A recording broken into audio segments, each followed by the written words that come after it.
Okay, so this is the fresh urine, and I've noticed that the water was very clean in the beginning when I first put my finger in there, and I looked very carefully, and there was nothing.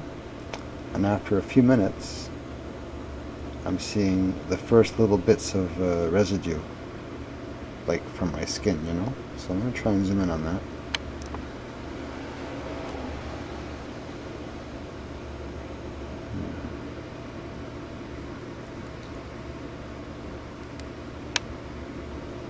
Anyway, it's there. Well, see the skin, the hair-like skin there? That's back again in full force. This is with the fresh urine. This light is very bright. It makes everything.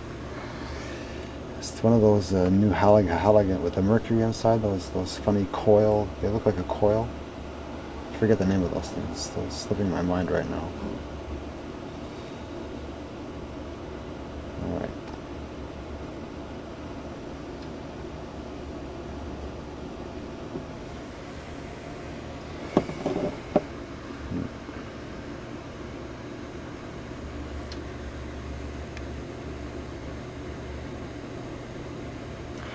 It's a bad color here in this light.